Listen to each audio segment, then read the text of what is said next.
Gandikota ఎద్దులీశ్వరెడ్డి reservoir నిర్మాణంలో సర్వం భూములు, ఇండ్లు, ఆస్తులు మొత్తం కోల్పోయినటువంటి నిర్వాసితుల సమస్య దాదాపు కొండాపురం మండలంలో 22 గ్రామాల సమస్యను పరిష్కారం చేయాలని చెప్పి భారత కమ్యూనిస్ట్ పార్టీ సిపిఐ ఆధ్వర్యంలో ఈరోజు కొండాపురం మండల తహసీల్దార్ కార్యాలయం వద్ద 48 గంటల నిరాహార దీక్షకు పూనుకోవడం జరుగుతూ ఉంది. ఈ సందర్భంగా భారత కమ్యూనిస్ట్ పార్టీ డిమాండ్ చేస్తూ ఉంది. ఈ రోజు నుంచి ప్రారంభమయ్యేటువంటి బడ్జెట్ సమావేశాలలో గండికోట ముంపు వాసులకు సంబంధించినటువంటి R&R ప్యాకేజీలో ఏదైతే చెల్లించాల్సినటువంటి 22 గ్రామాలలో 7 గ్రామాలకు చెల్లించినటువంటి అమౌంట్లో 8వ గ్రామమైనటువంటి పింఛా అనంతపురం అనేటువంటి గ్రామంలో 26 మందికి కేటాయించి మిగిలినటువంటి గ్రామాలను జనాన్ని పూర్తిగా పక్కన పెట్టేసి వాళ్లకు R&R ప్యాకేజీలో ఏదైతే చెల్లించాల్సిన అమౌంట్ ఉందో వారికి వాళ్ళకందరికీ కూడా చెల్లించడంతో పాటు 22 గ్రామాల్లో అవార్డు అయినటువంటి వాళ్ళు, లిస్టులో ఉన్నటువంటి వాళ్ళు డాక్యుమెంట్స్ అవన్నీ సబ్మిట్ చేయడం ఇప్పటికీ వరకు కూడా వాళ్ళకు నష్టపరిహారం చెల్లించేటువంటి అంశంలో ఫైనల్ లిస్టు బయటికి వెల్లడించకుండా వాళ్ళను అధికారుల చుట్టూ, పాలక వర్గాల చుట్టూ తిప్పుకుంటా ఉన్నారు. ఇంకోవైపు పునరావాసానికి సంబంధించినటువంటి చర్యలలో కూడా ఏ కాలనీలో కూడా రోడ్లు, కాలువలు, వీధి లైట్లు, త్రాగునీటి సమస్య తీవ్రంగా ఎదుర్కొంటూ ఉన్నారు. పునరావాస కాలనీలలో ఎవరైనా సరే 2013 భూసేకరణ చట్టం ప్రకారము పునరావాసం పరిహారంతో పాటు సామాజిక అసమానతలను కూడా పోగొట్టాలనేటువంటి భావన ఏదైతే ఉందో దానికి విరుద్ధంగా ఇవాళ ఆలోచన చేస్తూ ఉన్నాం. స్కూళ్ళు లేవు, అంగన్వాడీ సెంటర్లు లేవు, ప్రాథమిక ఆరోగ్య కేంద్రాలు లేవు, బస్టాండులు లేవు. ఏ విధమైనటువంటి మౌలిక సదుపాయాలకు ఆమె దూరంలో అటవిక జీవనం గడపాల్సినటువంటి దౌర్భాగ్య స్థితి నెలకొంటా ఉంది. పాలక ప్రభుత్వాలేమో ఎన్నికలు దగ్గర పడినప్పుడు మాత్రమే మేము అధికారంలోకి వస్తాం, మేము ఇంత ఇస్తాం, మేము అధికారంలోకి వస్తాం, మేము ఇంత ఇస్తాం. అధికారంలోకి వచ్చిన తర్వాత ఎంత ఇచ్చింది లేదు, ఏమి ఇచ్చింది లేదు. కాబట్టి కూటమి ప్రభుత్వం కూడా అధికారంలోకి వచ్చి 2 సంవత్సరాలు అవుతా ఉంది. ఇంతవరకు ఈ నిర్వాసితులకు సంబంధించినటువంటి అధిగతి లేదు. రాష్ట్రంలో చంద్రబాబు నాయుడు గొప్పగా మాట్లాడుతూ ఉన్నాడు.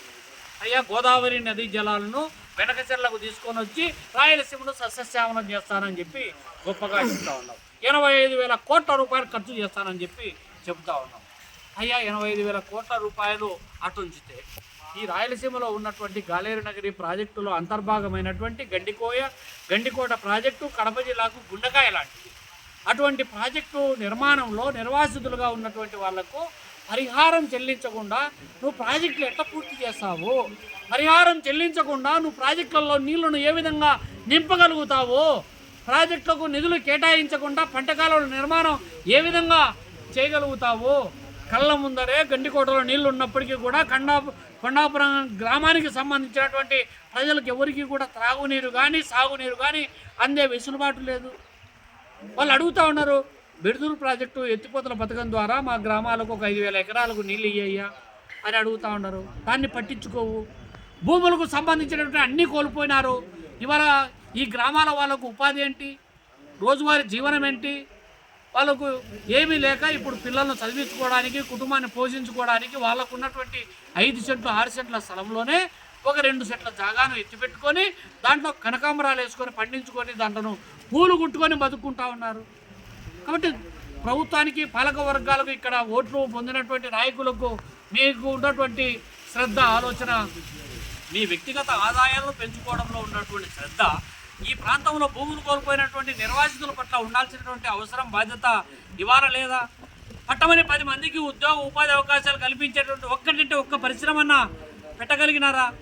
ఆడేమో బ్రహ్మిణి స్టీల్ ప్లాంట్ అని చెప్పి భూములు సేకరించారు. నెమలదిన్నె దగ్గర ఒక పరిశ్రమ అని చెప్పి ఆడ భూములు సేకరించారు. ఇప్పుడేమో JSW ద్వారా స్టీల్ ప్లాంట్ పెడతారని చెప్పి నమ్మబలిగిద్దరు.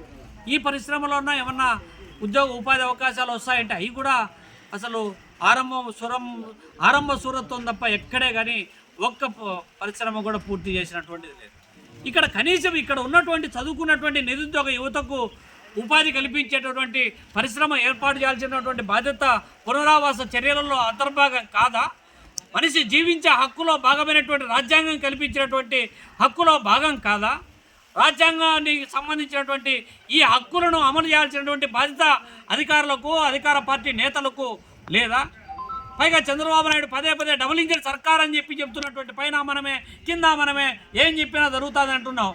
మరి ఈ చిన్న చిన్న అంశాలు కూడా ఎందుకు నెరవేరడం లేదు?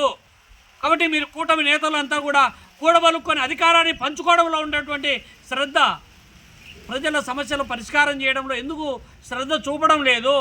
కాబట్టి భారత కమ్యూనిస్ట్ పార్టీ ఒకటే చెప్పదలుచుకుంది, ఇప్పటికైనా ఈ బడ్జెట్ సమావేశాలలో గండికోట ఎద్దుల ఈశ్వరరెడ్డి ప్రాజెక్టు నిర్వాసితులకు పరిహారం, పునరావాసం, మౌలిక సదుపాయాల కల్పనతో పాటు ఉపాధి, ఉద్యోగ అవకాశాలు కల్పించేటటువంటి అంశాన్ని దృష్టి సారించకపోతే ఈ ఆందోళనను జిల్లా వ్యాప్తంగా పిలుపునిస్తాము. ప్రభుత్వ చర్యలను, పాలక వర్గాల నిర్లక్ష్యాన్ని ఎండగడతామని చెప్పి హెచ్చరిస్తా ఉన్నాం.